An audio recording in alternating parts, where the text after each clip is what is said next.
আপনাকে আপনার হবু স্বামীর হত্যার জন্য গ্রেপ্তার করা হচ্ছে। রকির মৃত্যু ওই বিষ ভরা ইঞ্জেকশনের কারণে হয়নি। মিস্টার ভূষণ ওখান থেকে অনেক পরিমাণে প্রসিডিন বিষ বাইরে নিয়ে এসেছিলেন।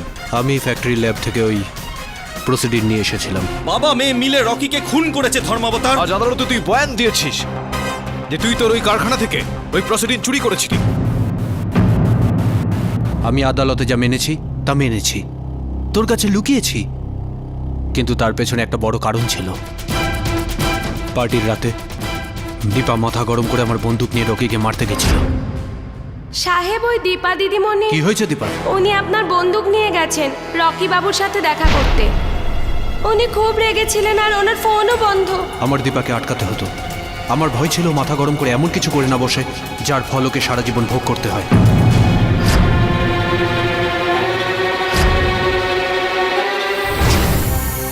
আমি মানছি দীপা খুব সহজেই রেগে যায়, কিন্তু ও পাগল নয় যে রেগে গিয়ে কারুর প্রাণ নিয়ে নেবে। দীপা রকিকে মারেনি। আমি আমার মেয়ের নামে শপথ করে বলছি, এটাই সত্যি।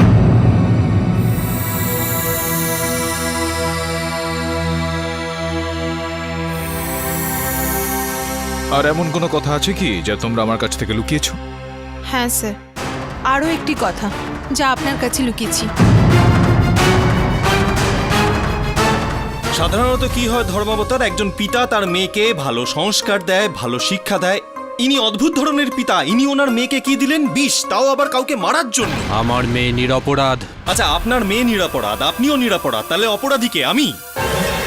ধর্মাবতার উনি নিজের কারখানা থেকে প্রসিডিন বার করেছেন, তাও আবার কোনো নথি স্বাক্ষর না করেই। আর ওনার মেয়ে হবু স্বামীকে মারার জন্য বাবার বন্দুক চুরি করে। কেউ চুরি করে, কেউ খুন করে, কেউ চক্রান্ত করে। কি ধরনের পরিবার? Objection your honour. প্রসিকিউশন কোনো রকম ভিত্তি ছাড়াই ভূষণবাবুর ওপর হত্যা আর চুরির দোষারোপ আনছেন। কিন্তু খুনের চক্রান্তে তো উপস্থিত ছিল, তাই না? না, কিন্তু সেটা আপনি কিসের ভিত্তিতে বলছেন? সেটা আমি প্রমাণ করে দিচ্ছি ধর্মাবতার, আমি এক্ষুনি প্রমাণ করছি। আচ্ছা ভূষণ বাবু, এই কারখানা আপনারই তো? আগে হ্যাঁ। এই কারখানার যে সুরক্ষা ব্যবস্থা সেটা আপনারই তো বানানো? আগে হ্যাঁ। তাহলে নিজেরই কারখানা থেকে নিজেরই রক্ষীদের ফাঁকি দিয়ে আপনি প্রসিডিং বের করে নিয়ে আসেন এন্ট্রি ছাড়া, সেটা কেন? নিজের মেয়ের জন্য। আমিও তো সেটাই বলছি। ইনি বিষ বের করে আনলেন, মেয়েকে দিলেন, আর মেয়ে খুন করলো। এতেই প্রমাণ হচ্ছে উনিও খুনের চক্রান্তে উপস্থিত ছিলেন। এতে কোনো চক্রান্ত নেই। যদি আমি ওই জিনিসটার ছাড়পত্র করাতে যেতাম তাহলে সেটা ল্যাব থেকে কখনোই বের করে আনতে পারতাম না। আসলে আমার মেয়ের ওই বিষের প্রয়োজন ছিল এক্সপেরিমেন্টের জন্য। চলুন আপনার কথাটাই মেনে নেওয়া যাক। নিজের এক্সপেরিমেন্টের জন্য দীপাকে যদি আপনি বিষ দিয়ে থাকেন, তাহলে সেই বিষ দীপার প্রয়োগশালায় থাকা উচিত কি উচিত কিনা? কিন্তু ওটা এখন আমার ল্যাবে নেই।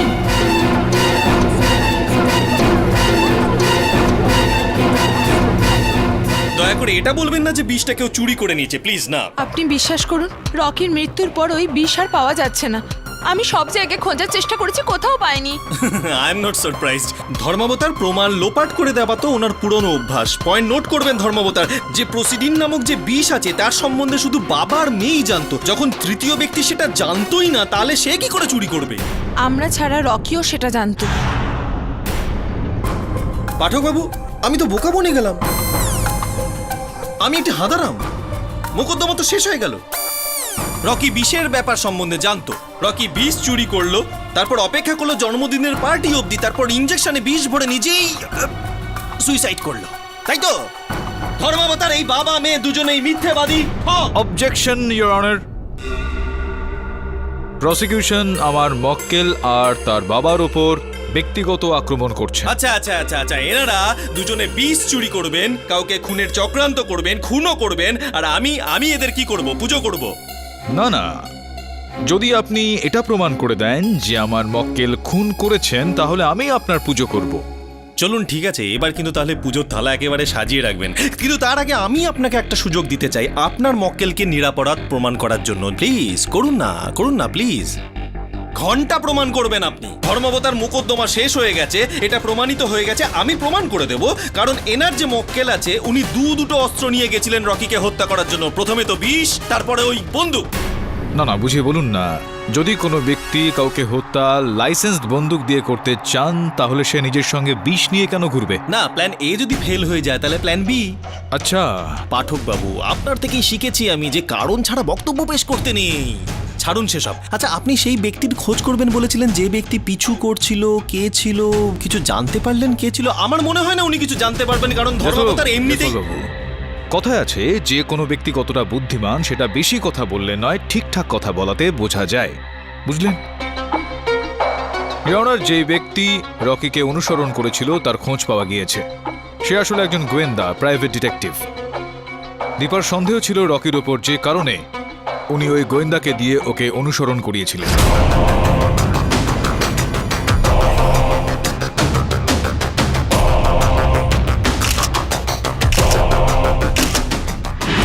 অঞ্জলি দেবী, আপনি এর আগের বক্তব্যে বলেছিলেন যে আপনার আর রকির মধ্যে শুধুমাত্র বন্ধুত্ব ছিল, আর কিচ্ছু না। হ্যাঁ, আমি সত্যিই বলেছিলাম। কিন্তু এই মুহূর্তে যে ছবিগুলো আমি ধর্মাবতারকে দিলাম সেগুলো তো অন্য কোনো গল্প শোনাচ্ছে। ইয়র অনার, ছবিগুলো দেখার পরে কোনো সন্দেহই থাকে না যে মঞ্জলি আর রকির মধ্যে শুধু বন্ধুত্বই নয়, অন্য সম্পর্কও ছিল। কি? হ্যাঁ, রকির সাথে আমার অ্যাফেয়ার ছিল।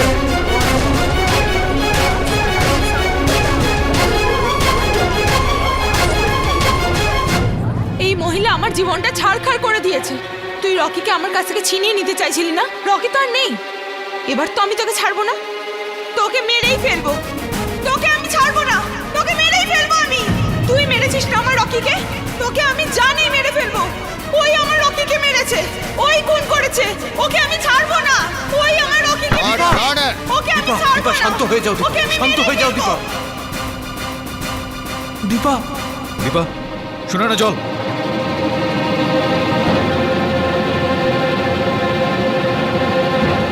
ওঠো দীপা। দীপা, ওঠো দীপা।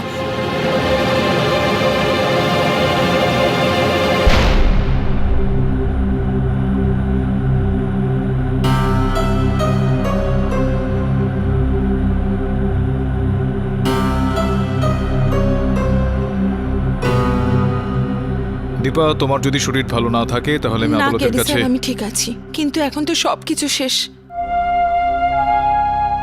বাবা আমাকে বলতেন রকি থেকে দূরে থাকতে, কিন্তু আমার মন মানতই না। আমি জানতাম, বিশ্বাস ছিল যে আমার ভালোবাসা রকিকে টেনে আনতে বাধ্য করবে, কিন্তু না। এই মেয়ে জবে থেকে এসেছে সবকিছু বদলে গেল, সবকিছু। ইয়র অনার, আমার বক্তব্যের মূলে এটা রয়েছে যে দীপা রকিকে ওই ইঞ্জেকশনটা দেয়নি। আমার বক্তব্য প্রমাণিত করার জন্য আমি দাস বাবুকে আরো একবার কাঠগড়ায় ডাকতে অনুমতি চাইব। অনুমতি দিলাম। আপনার কি মনে হয় আপনি আমাকে জেলে পাঠাবেন আর আমি আপনার সব প্রশ্নের উত্তর দেব? আমাকে কি আপনার এতটাই বোকা মনে হয়? এখন কি করি দাসবাবু, আদালতের তো কাজটাই এটা, অপরাধ করার জন্য সাজা দেওয়া হয়। কিন্তু আমি একদম বিশ্বাস করি যে আপনি মূর্খ নন, আর এটাও বিশ্বাস করি যে আপনি খুবই অনুগত চাকর একজন, তাই জন্য আপনাকে জিজ্ঞাসা করছি। আমি যাই হই না কেন, আপনার কোনো প্রশ্নের উত্তর আমি দেব না।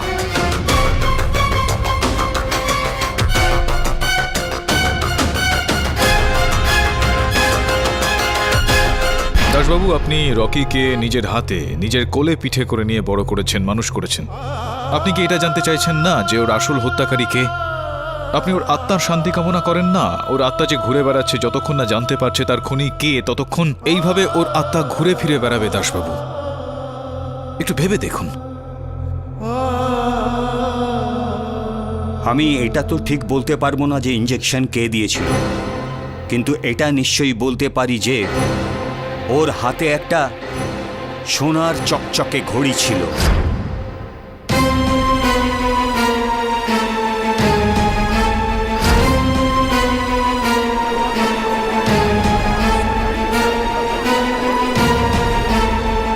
বাহ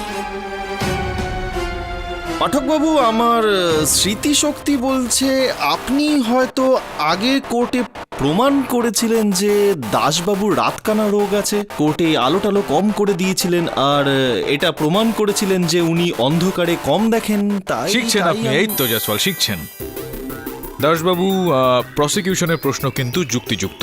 যখন আপনি রাত্রিবেলায় কম আলোতে একেবারেই দেখতে পারেন না, তাহলে তো বিশ্বাসের সঙ্গে কিভাবে বলতে পারছেন ওই ঘড়িটার সম্বন্ধে? আমি তো ওই ঘড়ির মডেল নাম্বারও বলে দিতে পারি। আচ্ছা, বলুন। ওটা একটা 24 ক্যারেট সোনার ঘড়ি ছিল, আর জিওনের লেটেস্ট এডিশন।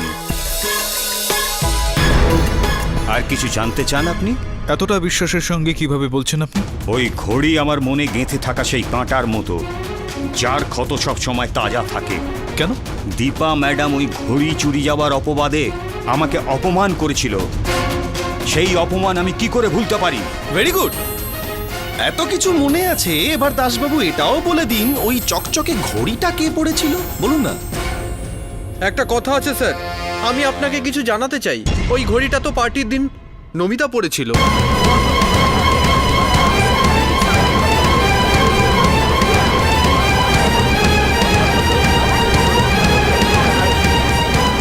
Order order. আমার ভালো করে মনে আছে যে নমিতাই ঘড়িটা আমাকে দেখিয়েছিল। আমি রকিকে ইঞ্জেকশন দিয়েছিলাম।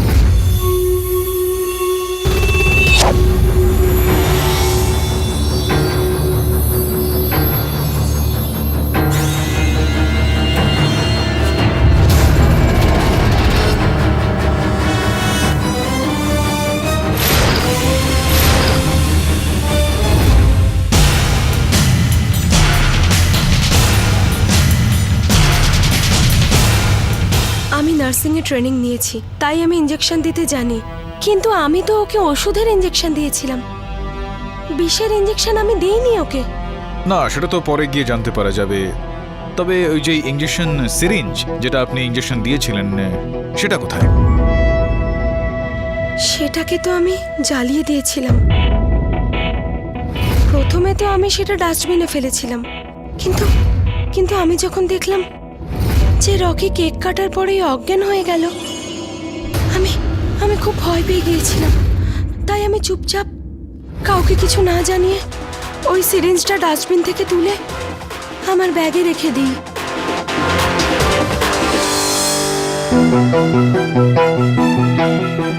হ্যালো, কি বলছো তুমি? বিষ ইঞ্জেকশন দিয়ে? ও মাই গড, কি হবে এখন? কি দীপাকে অ্যারেস্ট করেছে? ওকে ওকে, শোনো, আমি তোমায় পরে ফোন করছি। Okay, I will call you back. Okay.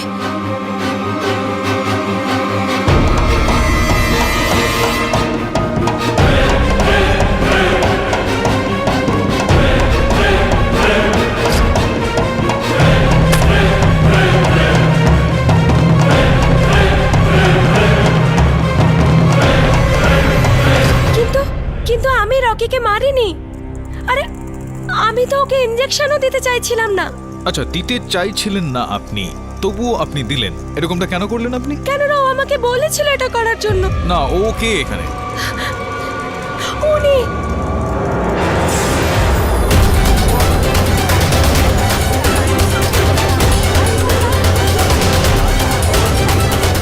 Order order. আসলে কি এরকমটাই হয়েছিল সিদ্ধার্থ বাবু, যে আপনার কথা মতো নমিতা রকিকে ওই ইঞ্জেকশনটা দিয়েছিল? যতদূর আমার মনে পড়ছে এরকম আমি বলিনি। মিথ্যে কথা বলছো। ওই আমাকে বলেছিল ও অনুষ্ঠানে ব্যস্ত আছে, আর সিরিঞ্জ আর ওষুধ ওই তো আমাকে দিয়েছিল। আমার এরকম কিছুই মনে নেই স্যার। ইয়নার, আমার মনে হচ্ছে যে এনাদের স্মৃতি কমে গিয়েছে। ওনাদের মনে করিয়ে দেওয়ার জন্য আমি আরও একবার দাসবাবুকে কাঠগড়ায় ডাকার জন্য অনুমতি চাইছি। অনুমতি দিলাম। দাসবাবু, এই রকিকে ইঞ্জেকশন দেওয়ার প্ল্যানটা এটা কার ছিল? সিদ্ধার্থর? আগে হ্যাঁ স্যার। তো তাহলে কেন এরকমটা হলো ওই পার্টির দিনে? সিদ্ধার্থ রকিকে ইঞ্জেকশন দিল না? আরে স্যার, অনুষ্ঠানের 10-15 দিন আগে থাকতেই উনি ইঞ্জেকশন দেওয়া বন্ধ করে দিয়েছিলেন। যখন রকি বাবুর দরকার পড়তো তখন উনি কম্পাউন্ডারকে ডেকে নিতেন, না হলে দীপা ম্যাডাম ওনাকে ইঞ্জেকশন দিতেন। কেন, এর পেছনে ঠিক কি কারণ রয়েছে দাসবাবু, যেখানে কিনা এতদিন ধরে রকি সিদ্ধার্থর কাছ থেকে ইঞ্জেকশন নিয়ে চলেছে, কেন হঠাৎই বন্ধ করে দিল? সঠিক কারণ তো আমিও জানি না স্যার, কিন্তু রকি বাবু ওনাকে দূরে রাখা শুরু করেছিলেন। আর একবার দুজনের মধ্যে খুব ঝগড়া হয়েছিল। আর সেই লড়াইয়ের পর সিদ্ধার্থ বাবুর কাছ থেকে ইঞ্জেকশন নেওয়াই বন্ধ করে দিয়েছিলেন। অর্থাৎ যেদিন রকি বাবুর মৃত্যু হয়েছিল তার থেকে 10 থেকে 15 দিন আগে সিদ্ধার্থ বাবুর হাত থেকে উনি ইঞ্জেকশন নেওয়া বন্ধ করে দিয়েছিলেন। খুবই বিচিত্র বিষয় এটা, যেখানে এতে কিনা চাঞ্চল্যকর কি আছে? দুটো বাসন একসাথে থাকলে আওয়াজ হবেই তো। জয়সওয়াল বাবু, এটাই হলো আপনার মূল সমস্যা। দুটো বাসন নিজেদের মধ্যে ঠোকাঠুকি করলে আপনি দেখতে পান সেটা, কিন্তু তার আওয়াজটা আপনি শুনতে পারেন না ঠিকঠাক। শুনুন, শোনাচ্ছি আমি। দাসবাবু বলছিলেন যে 10-15 দিন আগে দুজনের মধ্যে ঝগড়া হয়েছিল, আর রকি সিদ্ধার্থর সঙ্গে কথাবার্তা বলা বন্ধ করে দিয়েছিল। সিদ্ধার্থর হাত থেকে ইঞ্জেকশন নেওয়াটাও তখন বন্ধ করে দিয়েছিল। আর সিদ্ধার্থ তার বক্তব্যে বলেছিল যে ওই পার্টির দিন ও পার্টির আয়োজনে ব্যস্ত ছিল, সেখানে দেখভাল করছিল। এই কারণে ও রকিকে ইঞ্জেকশনটা সেদিন দেয়নি। আর সব থেকে বিচিত্র বিষয় হলো এটা, ইওর অনার, যে সিদ্ধার্থের ব্যাংক অ্যাকাউন্ট স্টেটমেন্ট। সিদ্ধার্থবাবু, এই আপনাদের দুজনের মধ্যে একটা ঝামেলা হলো, আর তারপরেও রকি আপনার অ্যাকাউন্টে প্রচুর পরিমাণে টাকা জমাতে থাকেন। কি রহস্য এটার একটু বলুন না আমাদের এই ধর্মাবতারকে। আচ্ছা, বলবেন না আপনি? ইওর অনার, কোনো ব্যক্তির সঙ্গে যদি অন্য কোনো ব্যক্তির বনিবনা না হয়ে থাকে তাহলে এটা স্পষ্ট যে সে তার অ্যাকাউন্টে কোনো পয়সা ফেলবে না। এখানে রকি আর সিদ্ধার্থ বাবুর মধ্যে একটা ঝগড়ার পরিস্থিতির সৃষ্টি হয়েছিল, কিন্তু তবুও রকি বাবু সিদ্ধার্থ বাবুর অ্যাকাউন্টে বেশ ভালো পরিমাণে টাকা জমা করছিলেন। এরকমটা তো তখনই হয়ে থাকে যখন যে টাকা দিচ্ছে তার উপর কোনো রকম চাপ সৃষ্টি করা হয়। উদাহরণস্বরূপ বলা যায় ব্ল্যাকমেল।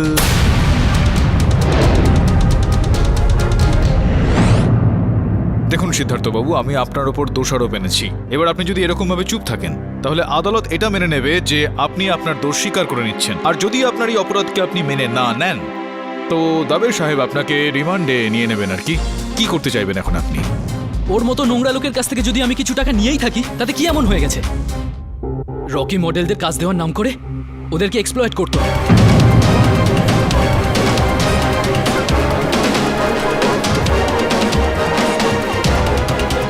Order order.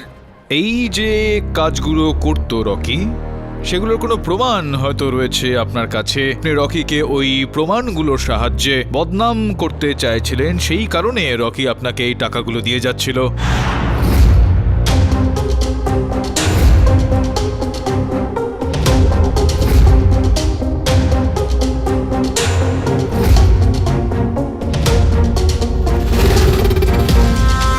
তাহলে বলুন এবার যে আপনার কথা মতোই নমিতা রকিকেও ইঞ্জেকশন দিয়েছিল? আগে আমি বলেছিলাম।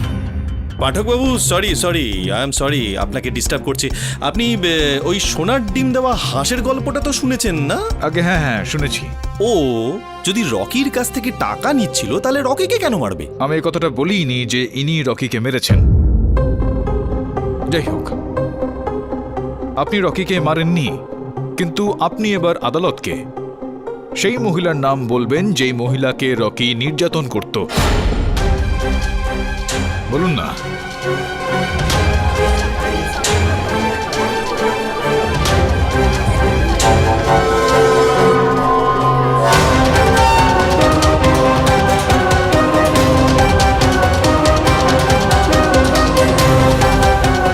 আমি কিচ্ছু করিনি আমি। প্রমাণ লোপাট করা আর এখান থেকে পালিয়ে যাওয়া ছাড়া আপনি আর কিছুই করেননি। একটা কথা বলুন, একজন ব্যক্তি যে আপনাকে এইভাবে নির্যাতন করছিল, আপনি সেখানে তার জন্মদিন পালন করতে ওই জলসায় গেলেন কি করে? কেননা আমার কাছে কোনো অপশন ছিল না। ফ্যাশন ওয়ার্ল্ডে রকি একটা বিশাল নাম ছিল। ওর ইচ্ছার বিরুদ্ধে আমার যাওয়ার কোনো উপায় ছিল না, তাই ও যখন আমাকে ওর বার্থডে পার্টিতে ডাকে আমাকে যেতেই হয়েছিল। অনুষ্ঠানে ডাকলো আর আপনি চলে গেলেন, আর সেখানে গিয়ে আপনি ভাবলেন যে চলো এই গল্পের ইতি এখানেই টেনে নেওয়া যাক, তাই না? আমি রকিকে খুন করিনি। সরি সরি সরি আমি বারবার বাধা দিচ্ছি পাঠকবাবু, সরি। যেমন ভুল চরিত্রের উপর সিনেমা শেষ হয়ে গেলে সেই সিনেমা যেমন ফ্লপ হয়ে যায়, প্রডিউসারের টাকা নষ্ট হয়, ঠিক সেইভাবেই যদি ভুল ব্যক্তির ওপর মোকদ্দমা শেষ করেন তাহলে আপনি মোকদ্দমা হেরে যাবেন। আপনার ভালোর জন্যই বলছি, বারবার এই একই জিনিস আপনাকে জয়সওয়াল মনে বাবু, করিয়ে দিতে হয়। আপনাকেও মনে করিয়ে দিতে হয় যে বাড়ির কাজ মানে হোমওয়ার্ক বলেও একটা ব্যাপার থাকে কিন্তু এখানে। মানে কিসের হোমওয়ার্ক? কিন্তু আসুন এদিকে আসুন। দীপা দেবী, এটা বলুন যে এই বিষয়টা কি সত্যি যে আপনি আর নমিতা দেবী আপনারা একই স্কুলে পড়তেন? হ্যাঁ। রকির সঙ্গে আপনাকে নমিতা দেবী আলাপ করান, এই কথাটাও কি এখানে সত্যি? আগে হ্যাঁ। আর নমিতা দেবী কখনো কখনো আপনার ওই গবেষণাগারে, আপনার ল্যাবরেটরিতে আপনার সঙ্গে দেখা করতে আসতেন? আগে হ্যাঁ, দিনের বেলায় আমি ল্যাবে থাকতাম, আর তখন নমিতা মাঝে মাঝেই আমার কাছে আসতো।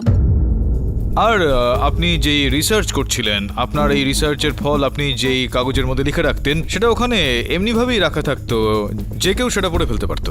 হ্যাঁ, আমি ছাড়া ল্যাবে আর কেউ থাকতোই না। ধন্যবাদ। এখন মিস্টার জয়সওয়াল, না মাথা নাড়ানো বন্ধ করুন, সঠিকভাবে বোঝার চেষ্টা করুন। আমি এটা বলতে চাইছিলাম যে এই বিষয়টার সম্ভাবনা রয়েছে যে নমিতা দেবী ওই গবেষণাগারে পড়ে থাকা কাগজপত্রগুলো দেখতে পেলেন, আর শিক্ষিত মহিলা উনি একই বিদ্যালয়ে পড়াশোনা করতেন, আর ইনি জানতে পেরে গেলেন যে প্রেসিডেন্ট দিয়ে ঠিক কী করা হয়। আর ওই যে শিশিটা যেটা ওই গবেষণাগার থেকে চুরি হয়েছিল সেটা উনিই চুরি করেছিলেন, আর চুরি করার পর রকিকে ইঞ্জেকশন দেওয়া হয় আর ওকে মারা হয়। এটা সম্ভাবনা রয়েছে নাকি নেই? ক্ষমা করবেন পাঠকবাবু, কিন্তু আপনি আপনার মক্কেলকে বাঁচানোর জন্য বেচারি নির্দোষ নমিতাকে মিথ্যে অপবাদ দিচ্ছেন। দেখুন জয়সওয়াল বাবু, আমি জানি যে আপনি প্রসিকিউটর আর আপনার কাজকর্ম হলো, আপনার কর্তব্য হলো দীপাকে হত্যাকারী সাব্যস্ত করা, কিন্তু বলে দিলেই সেটা হয়ে যায় না, প্রমাণ করার দরকার পড়ে। মানে সময় হয়ে গিয়েছে, পরবর্তী তারিখে চেষ্টা করবেন।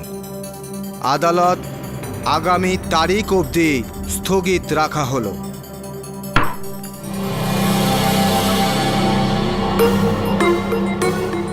বস, আমার না এই ইঞ্জেকশন আমার না তো মাথায় ঢোকে না।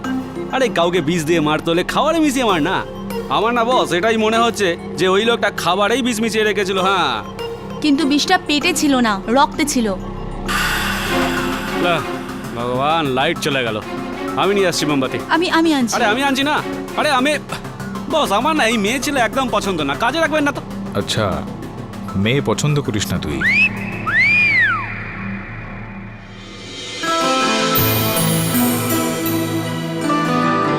Thank you Sonaina. নেই, ভগবানেরও না তোরা না আলো পছন্দ না, বুঝলি? মাথা মোটা।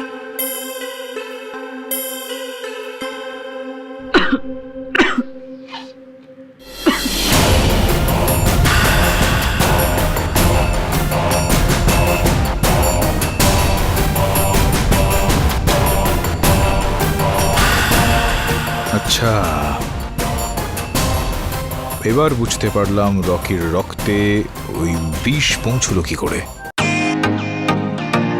Welcome to Biten world. How may I assist you?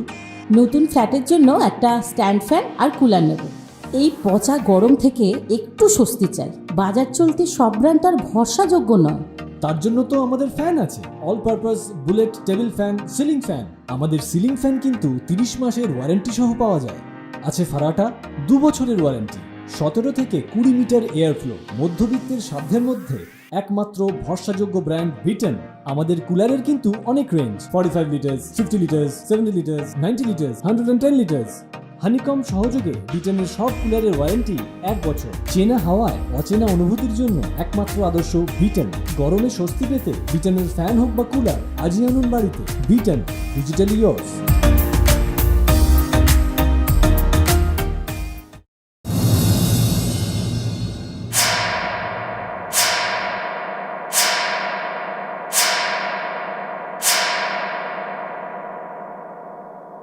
আপনি কে? আমি কেডি পাঠক। তুমি কে? আমি মন্টি। মন্টি, কোন স্কুলে পড়ো তুমি? আমি তো স্কুলেই যাই না। কেন স্কুলে যাও না কেন? 6 মাস ধরে আমার শরীর খুব খারাপ ছিল। কেন এত দীর্ঘ সময় ধরে কি হয়েছিল তোমার? জানি না, আমার রক্ত দূষিত হয়ে গিয়েছিল। রক্ত দূষিত হয়ে গিয়েছিল? কোনো ব্যাপার না, এখন তো তুমি ভালো আছো? হুম, আমি তোমার বাবা মাকে বলবো কাল থেকে যেন তোমাকে স্কুলে পাঠায়, ওকে? মা তো আমাদের কবেই ছেড়ে চলে গেছে। মা? কেডি বাবু আপনি? মন্টি, ভেতরে যাও। ডাক্তারবাবু কেমন আছেন আপনি? ব্যাস ঠিকঠাক আছে স্যার। কিছু জিজ্ঞেস করেছিল আপনাকে। বসুন না স্যার। Thank you. ডাক্তারবাবু আপনি টক্সোলজি বিশেষজ্ঞ, এক্সপার্ট একজন। তো আমি আপনাকে এটা জিজ্ঞেস করতে এসেছিলাম যে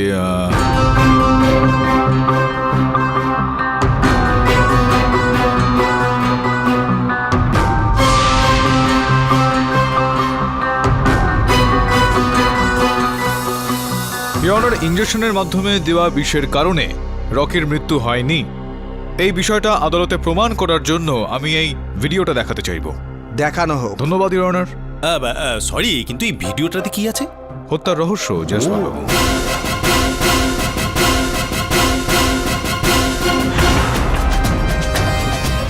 এই দেখুন, যখনই উনি মোমবাতিটা নেভান, ওই ধোঁয়ার কারণে, ধোঁয়াটার শোকার কারণে ইনি অজ্ঞান হয়ে গেলেন।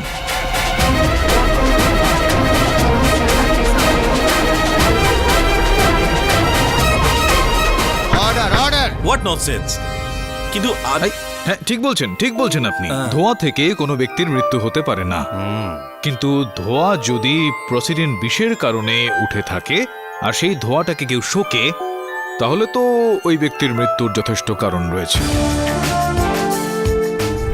যেমনটা কাল রাতেও আপনাকে বলেছিলাম, কোনো মোমবাতির সলতেতে বা মোমে বিষ মিশিয়ে তার ধোঁয়াকে বিষাক্ত করে তোলা যেতে পারে, কিন্তু সেই ধোঁয়ায় বিষের মাত্রা অনেক কম হয়। হ্যাঁ ধর্মাবতার, আমি তো ঠিকভাবেই শুনে নিয়েছি, হয়তো পাঠকবাবুও শুনেছেন যে বিষের মাত্রা খুবই কম হয়। পোস্টমর্টেম রিপোর্টেও সেটাই লেখা রয়েছে জয়সওয়াল বাবু, যে রকির মৃতদেহের পোস্টমর্টেম রিপোর্টে এটা পাওয়া গিয়েছে যে প্রসিডিনের মাত্রা খুবই কম ছিল। একদম একদম একদম ঠিক, কিন্তু পোস্টমর্টম রিপোর্টের কোথাও এটা লেখা নেই যে রকির দেহে বিষ ফুসফুসে পাওয়া গেছে। শ্বাস নিলে তো ধোঁয়া ফুসফুসেই যাবে। হ্যাঁ, ঠিক সেইভাবেই জয়সওয়াল বাবু, ঠিক যেভাবে কোনো মানুষ সিগারেট খায় তখন ওই সিগারেটের নিকোটিন প্রথমে ফুসফুসে যায় আর ফুসফুস থেকে তারপর শরীরের রক্তে মিশে যায়, ঠিক সেই রকম ভাবেই মোমবাতি থেকে বের হওয়া ধোঁয়া, যেটার মধ্যে প্রচুরিন মেশানো ছিল, সেটা প্রথমে রকি বাবুর ফুসফুসে গেল, আর যখন ওনাকে হাসপাতালে নিয়ে যাওয়া হচ্ছিল সেই সময়টাতে ওই বিষ ওনার রক্তে ছড়িয়ে যায়, যেই কারণে বারবার ওনার অর্গান বিকল হতে থাকে।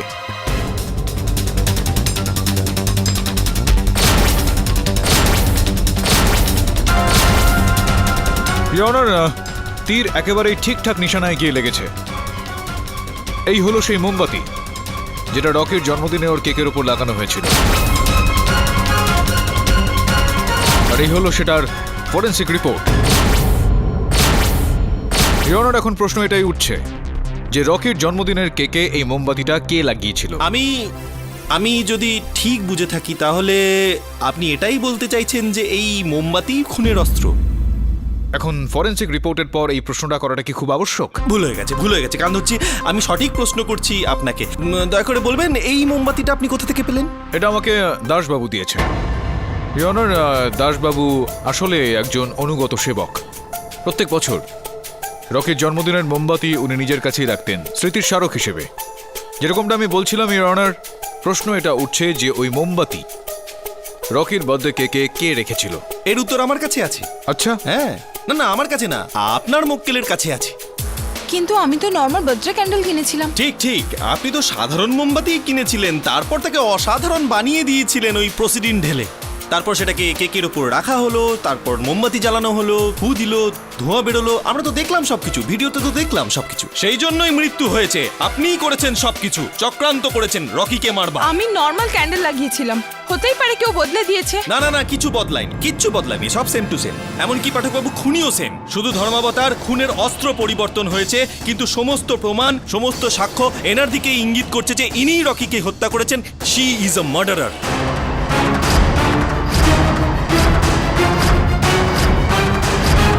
মিস্টার কেডি পাঠক, আপনার কোনো বক্তব্য আছে? আগে ইওনার, বলার তো অনেক কিছুই রয়েছে, কিন্তু লাঞ্চ টাইমের শুধুমাত্র 2 মিনিট বাকি আছে। তো আমি চাইবো যে মধ্যাহ্নভোজের পর আমি আমার সাক্ষ্য পেশ করব।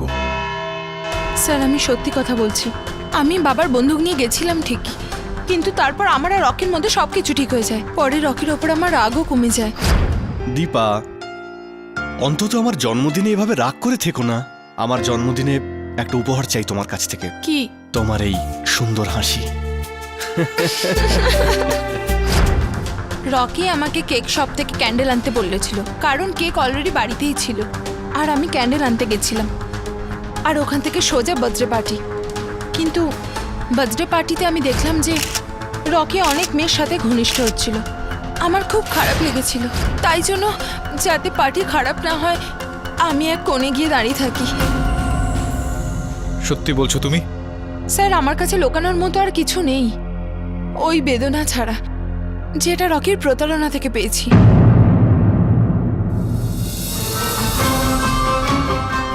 শোনা না, হ্যাঁ স্যার। ওই সেদিন সন্ধে 6টার পর থেকে রকির মোবাইল ফোনে আর ল্যান্ডলাইন থেকে কটা ফোন করা হয়েছিল? স্যার বলছি,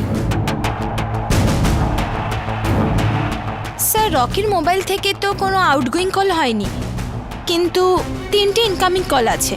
আর ল্যান্ডলাইন নাম্বার থেকে একটা আউটগোয়িং কল আছে স্যার। কাকে? Sir Wellcare hospital. ওয়েলকেয়ার হসপিটালকে তো অ্যাম্বুলেন্সের জন্য ফোন করা হয়েছিল। কটা নাগাদ ফোন করা হয়েছিল? স্যার 7:45 নাগাদ। 7:45টার সময়? হ্যাঁ স্যার। আচ্ছা,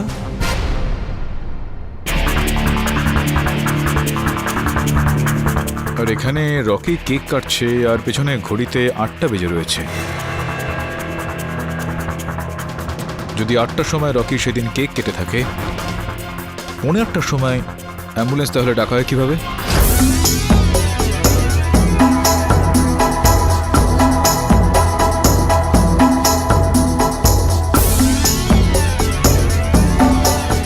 হ্যাঁ কেডি বস, হাসপাতালে সবাইকে জিজ্ঞাসা করলাম, কিন্তু কেউ কিছু বলতেই চাইছে না। আপনি আপনি টেনশন নেবেন না কেডি বস, আমি আছি না, আমি কিছু করছি, অন্য কোনো রাস্তা বের করছি। ইয়নার, রকির ল্যান্ডলাইন থেকে একটা ফোন করা হয়েছিল ওয়েলকেয়ার হসপিটালে অ্যাম্বুলেন্সের জন্য। এই ফোনটা 7:45 করা হয়েছিল ইয়নার। এবার যদি আপনার অনুমতি হয় তো আমি এই ভিডিওটা আরো একবার চালাতে চাইবো ইয়নার। অনুমতি দিলাম। ইয়নার, এই ছবিটাতে পেছনে যে ঘড়িটা রয়েছে সেখানে 8টা বেজে রয়েছে ইয়নার।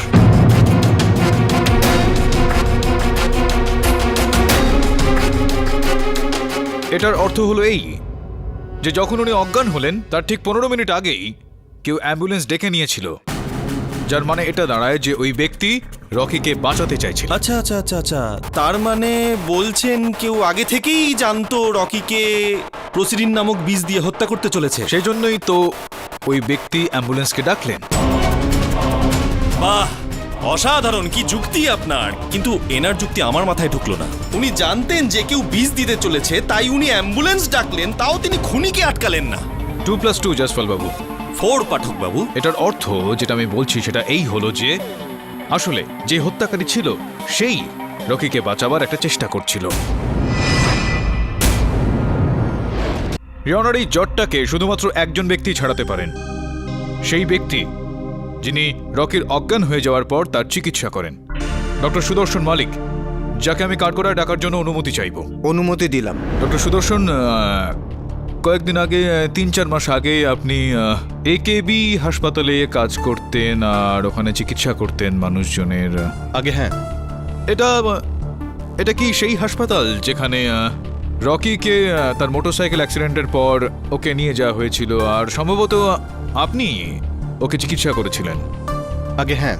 আমরা এটাও শুনেছি যে আপনি একেবি হসপিটাল ছেড়ে ওয়েলকেয়ার হাসপাতালে চলে যান, এরকমটা কেন? এক তো ওখানে ভালো টাকা পাচ্ছিলাম আর ক্যারিয়ারের জন্যও ভালো সুযোগ ছিল ওখানে। এটাই কারণ ছিল নাকি কোথাও না কোথাও এই কারণটা ছিল যে যদি হঠাৎই রকির কিছু হয়ে যায় তো ওর বাড়ি, ওর যে বাংলোটা ছিল সেটা ওয়েলকেয়ার হাসপাতালের খুবই কাছে, তো আপনি ওখানে আসবেন ওকে চিকিৎসা করতে?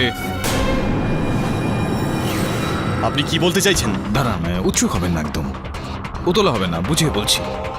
ক্ষমা চেয়ে নিচ্ছে আপনার কাছে, আপনার দুর্বল জায়গায় হাত রাখতে চলেছে। শুনেছি আপনার সুপুত্রের, একমাত্র সুপুত্রের রোগ ছিল কোনো রকমের। Multiple myeloma. এটা তো ডাক্তারদের ভাষা হয়ে গেল, একটু সরলভাবে বলবেন যে এই রোগটা আসলে কি? এটা এক ধরনের ব্লাড ডিসঅর্ডার। Blood disorder. আর এটা চিকিৎসা কিরকমভাবে হয় ডাক্তারবাবু? চিকিৎসা কি কি বলবো আমি এখানে? হ্যাঁ, ইওর অনার, ডক্টর সুদর্শনের সুপুত্র এই ব্লাড ডিসঅর্ডারে আক্রান্ত ছিল, আর এটার একটাই চিকিৎসা রয়েছে your honour, bone marrow transplant. আমি কি ঠিক কথা বলছি ডক্টর সুদর্শন? হ্যাঁ। ইওর অনার, ওনার সুপুত্রের ব্লাড গ্রুপ আর বোন ম্যারো খুবই দুর্লভ। সেটা লক্ষ কোটিতে সম্ভবত একজন ব্যক্তির সঙ্গেই ম্যাচ করতে পারে। ডাক্তারবাবু, আমি আপনাকে মনে করিয়ে দিতে চাইব যে আপনি আদালতে দাঁড়িয়ে রয়েছেন। এখানে সত্য বলাটা খুবই প্রয়োজনীয়। এটা কি ঠিক যে রকির বোন ম্যারো আপনার ছেলের বোন ম্যারোর সঙ্গে পুরোপুরি মিলে যাচ্ছিল? সেই কারণে আপনি আপনার সুপুত্রকে জীবিত রাখার জন্য রকির শরীর থেকে বোন ম্যারো বার করলেন, আপনার ছেলেকে দিলেন, আর রকিকে হত্যা করলেন।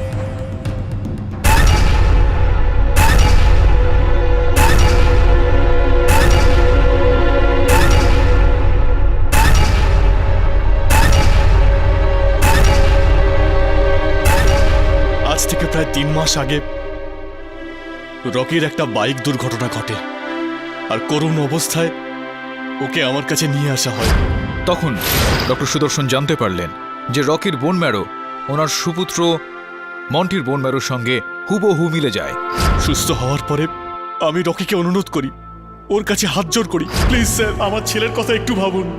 এখন অবধিও কি দেখেছে? তো ডক্টর সাহেব, আমি বা কি দেখেছি?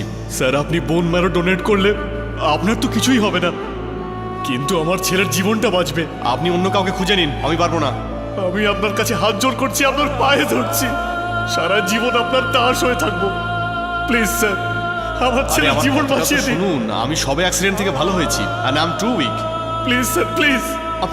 আপনি প্লিজ চলে যান, প্লিজ।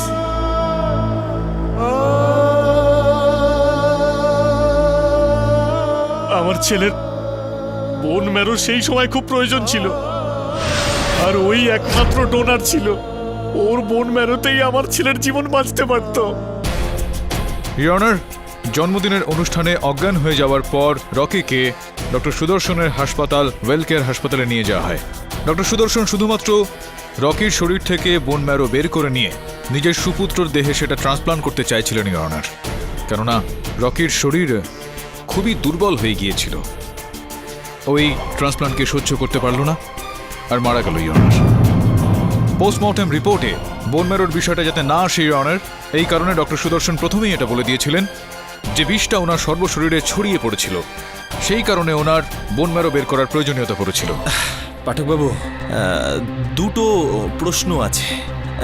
উনি কি করে জানলেন যে রকি অজ্ঞান হয়ে যাবে, অ্যাম্বুলেন্স ডাকা হবে? উনি তো পার্টিতেই ছিলেন না। আর সবচেয়ে ইম্পর্টেন্ট কথা, ওই যে প্রসিডিং যা রকির শরীর থেকে পাওয়া গেছে সেটা তো ওনার নাগালেই ছিল না, তাহলে উনি পেলেন কি করে? একটা কথা আপনার ঠিক রয়েছে, আর একটা কথা ভুল। হ্যাঁ, প্রসিডেন্ট বিষ ওনার কাছে ছিল না, কিন্তু উনি জানতেন যে রকি অজ্ঞান হতে চলেছে। আর এটাও সত্যি জয়সওয়াল বাবু, এই ষড়যন্ত্রে উনি একা ছিলেন না। এই চক্রান্তে ডক্টর সুদর্শনের একজন অংশীদার রয়েছেন ইওর অনার। এই কেসের সব থেকে গুরুত্বপূর্ণ মুহূর্ত, যাকে আমি এই মুহূর্তে কাঠগড়ায় ডাকার অনুমতি চাইব, মঞ্জুরি। দেখুন, আমি আপনাকে আগেও বলেছি যে আমি কিচ্ছু করিনি। অর্থাৎ আপনি এভাবে মানবেন না। দীপা দেবী, আপনি রকিকে কবে বলেছিলেন যে আপনি প্রসিডিং নিয়ে বেশ কিছু পরীক্ষা নিরীক্ষা করছেন? তাও 1 সপ্তাহ আগে। ইওর অনার, যখন দীপা রকিকে এই কথাটা বলেছিলেন সেই সময় মঞ্জুরি রকির সঙ্গেই বসেছিলেন। ইনি দীপার কথাটা শুনেছিলেন আর সেই বিষয়টা একটা পরিকল্পনা করেন। শুধুমাত্র ওনাকে ওখানে গিয়ে ওই গবেষণাগার থেকে ওই প্রসিডিং চুরি করতে হতো।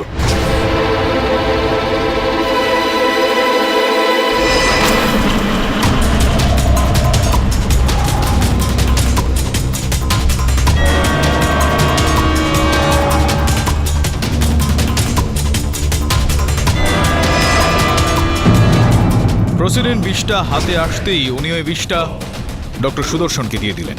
ডক্টর সুদর্শন এই বিষটাকে নিয়ে মোমবাতির ওই সলতেতে মাখিয়ে দেন ইওর অনার, কম পরিমাণে, যাতে রকি শুধুমাত্র অজ্ঞান হয়ে যায়। আর তারপর মঞ্জুরি দেবী হাসপাতালে যেই ফোনটা গিয়েছিল 7:45 সেই ফোনটাও তো আপনিই করেছিলেন।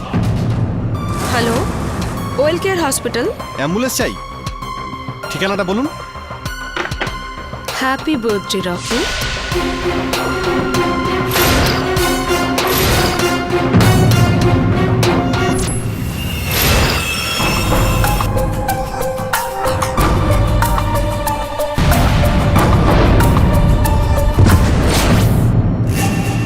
পাঠকবাবু, মঞ্জুলি দেবী সুদর্শন বাবুর জন্য এসব কেন করবেন? কি লাভ ওনার?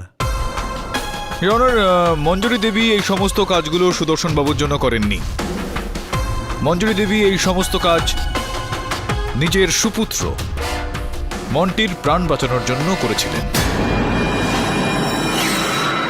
সুদর্শন বাবুর স্ত্রী আর মন্টির মা মঞ্জুরি দেবী ইওর অনার।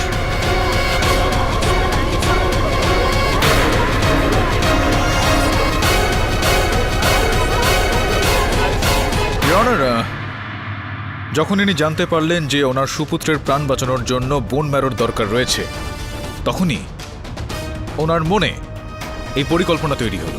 ইনি ডক্টর সুদর্শনের স্ত্রী হওয়ার আর মন্টির মা হওয়ার সমস্ত প্রমাণ লোপাট করে দিলেন, যেরকম এই পাসপোর্ট, ড্রাইভিং লাইসেন্স, ওনার বিদ্যালয়ের প্রমাণপত্র ইত্যাদি ইত্যাদি সবকিছু পুড়িয়ে খাক করে দিলেন।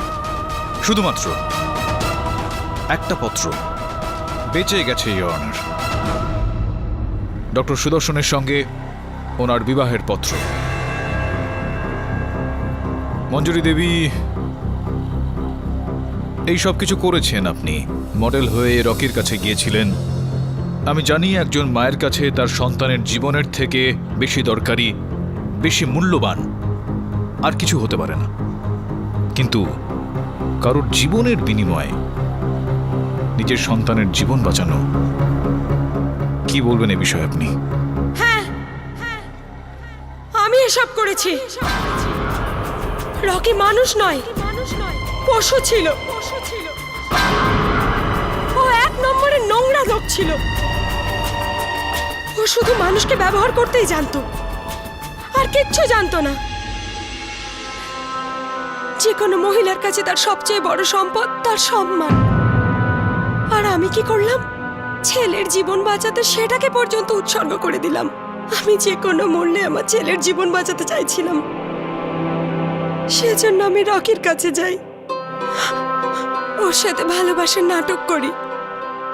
সুদর্শন আমাকে বলেছিল যেন রকির সাথে সাথেই থাকি, যাতে যে কোনো সময় আমি সুযোগ পেয়ে যাই। আর প্ল্যান অনুযায়ী সুযোগ পেয়েও গেলাম। যদি দীপা অজ্ঞান না হতো তাহলে আপনি কি করতেন? যা হোক করতাম, কিন্তু বিষ চুরি অবশ্যই করতাম। আমার ছেলের জীবনের প্রশ্ন ছিল। জজ সাহেব, আমাদের কাছে আমাদের মন্টিকে বাঁচানো সব থেকে দরকারি ছিল। এখন আদালত যা সাজা দেবে আমরা মাথা পেতে নেব। আমাদের ছেলেটা তো বেঁচে গেল। ইওর অনার, ডিফেন্স এটা প্রমাণ করে দিয়েছে যে দীপা এই হত্যা করেনি। ডিফেন্স এটাও প্রমাণ করে দিয়েছে যে মঞ্জুরি তার স্বামী ডক্টর সুদর্শনের সঙ্গে মিলে এই কাজটা করেছে। নিজের বক্তব্যের শেষে ডিফেন্স আরও একটা কথা স্পষ্ট করে দিতে চায় ইওর অনার, যে ডক্টর সুদর্শন আর মঞ্জুরির উদ্দেশ্য কখনোই রকিকে মারার ছিল না, শুধুমাত্র তাদের সুপুত্র মন্টিকে বাঁচানোর ছিল ইওর অনার। হ্যাঁ, একটা বিষয় আরও রয়েছে, যে শারীরিক দুর্বলতার কারণে রকির মৃত্যু হয়। ইওর অনার, নীতি কথায় রয়েছে যে যত দোষী পালিয়ে যাক না কেন, কোনো নির্দোষের সাজা হওয়া উচিত নয়। যে সুপুত্রের প্রাণ এনারা বাঁচিয়েছেন তার কোনো ভুল নেই ইওর অনার। মা বাবাকে ছাড়া আমি চাইব যে এই বিষয়গুলোকে মাথায় রেখে আদালত নিজের সিদ্ধান্ত শোনাক। The defence rest your honour. এই আদালত রকির হত্যার অপরাধে ডক্টর সুদর্শন আর মঞ্জুরিকে গ্রেপ্তার করে তার উপর মোকদ্দমা চালানোর হুকুম দিচ্ছে, আর শ্রীমতী দীপা পণ্ডিতকে সসম্মানে মুক্তি দিচ্ছে। The case is closed.